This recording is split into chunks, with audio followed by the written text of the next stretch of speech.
बिस्मिल्लाहिर्रहमानिर्रहीम ला इलाहा इल्लल्लाह मुहम्मद रसूलुल्लाह। दोस्तों एक मेरे को कंप्यूटर है, इसमें आज खोलना दुकान दिखाना दे अंदर की चीज़ होंदी है, उन्होंने की काम होंदा। कंप्यूटर किस तरह खोली दा। सब तो पहले तो पिछे वाले दो पेज एक साइड तन दो एक साइड तो असी खोल लेंगे। इस दे साइड वाले कवर जोड़े अलग अलग हो जाते पेज हूँ मैं खोल लें। हूँ इस मैं कवर साइड वाले लेना। कवर उतार दिता। पुराने मॉडल का उत्ते वाला VGA है, थले वाला साउंड कार्ड है। इसदी दो DVD लगे हैं। इसकी हार्ड डिस्क लगी हुई है। इसका फैन लगा हुआ, हीट सिंक लगा हुआ। ये थले प्रोसैसर है, जो प्रोसैसर ठंडा करने वास्ते लगा हुआ। इसदी दो रैमां लगी हुई हैं। इसकी पावर सप्लाई है जिदे पिछे बिजली आती है।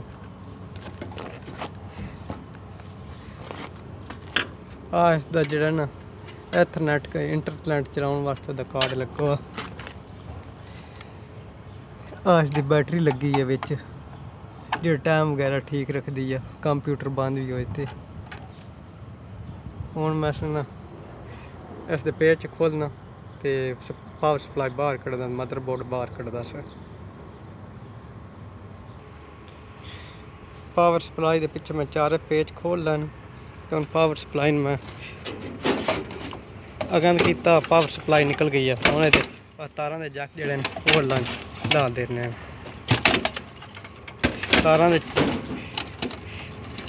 क्लिप जोड़े वो पट लेना। जो लगा होंगे लाक इन अंदर तो दबाना होंगे, दबा के तो फिर कढ़ने होंगे हैं।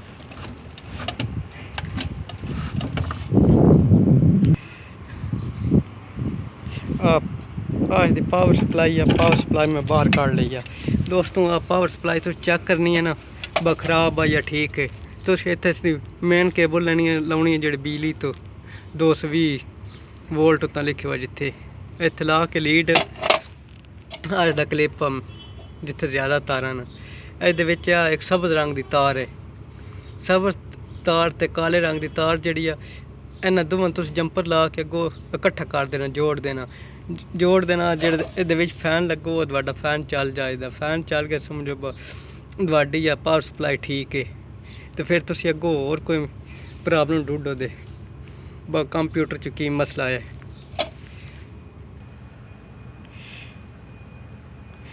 और रैम खराब होए तो फिर जोड़ा ना साडा कंप्यूटर टी करता। ज़्यादातर जोड़ा उत्ते प्रिंट जो बने होने तो कार्बन जो आ जाता वो साफ करके रगड़ के लाइए तो फिर भी कंप्यूटर जोड़ा साडा चल जाता। रैमां कड्ढने वास्ते इन्हें दोवें पिछे करना होंदा तो रैम उतना खिंच लेनी है। प्रोसैसर जोड़ा वो चेक करना वा जिस टाइम जो साडा कंप्यूटर ऑन होंदा ना प्रोसैसर चेक करीदा। प्रोसैसर गर्म हो जाए तो फिर साडा प्रोसैसर ठीक है, ठंडा रहे तो फिर नहीं काम कर रहा। सफेद रंग दी इतना अलहदा जी मदरबोर्ड ते चीज़ां लगदियां, साउंड कार्ड VGA कार्ड जो कुछ है। VGA कार्ड इतने अगे लगता तो दूसरी जी चीज़ वो पिछे लग जाती है जो कोई लाना हो। इसका VGA कार्ड है, इसका साउंड कार्ड है।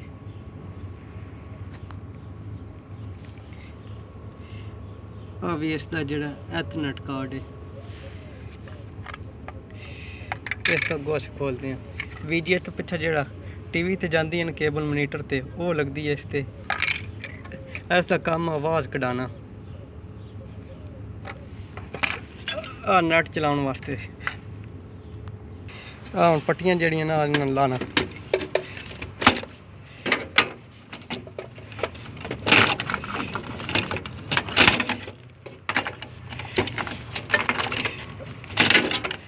केबल मैं जड़ियां बाहर काट दी हैं।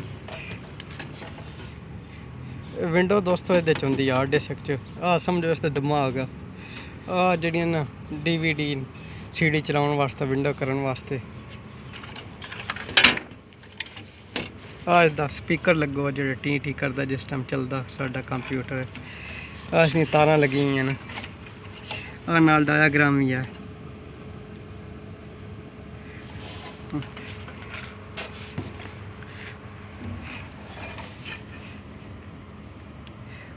उत्ते लिखियो आ जी तार है ना आ स्पीकर वाली साड़ी इत्थे लिखो स्पीकर भी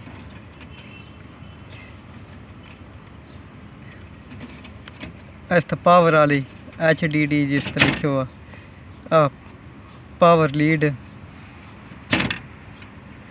आ रीसेट स्विच वाली ऑन ऑफ वाले स्विच वाली है।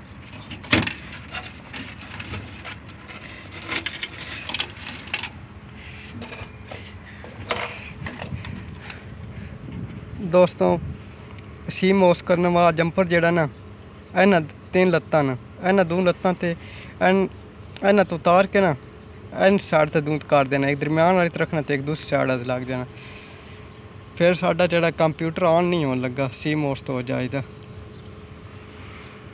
ਇਹਦਾ टाइम शाम सब कुछ ज़ाया हो जाएगा सेल कार्ड उल्टा पा दो फिर भी जड़ा ना वो सिस्टम से CMOS हो जाएगा।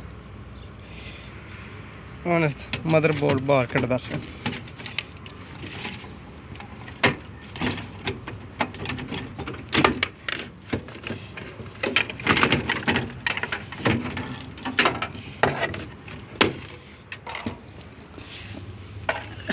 दोस्तों इसका मदरबोर्ड है कंप्यूटर का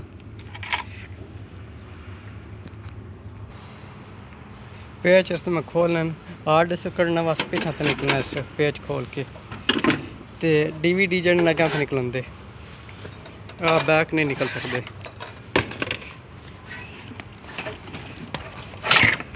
DVD मैं कोई बाहर कर लैन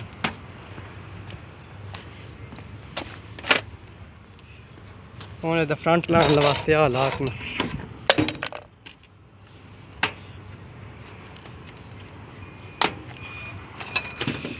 दोस्तों फ्रंट ला गया इसका तारा मेरिया USB तार रही लगन जी USB है।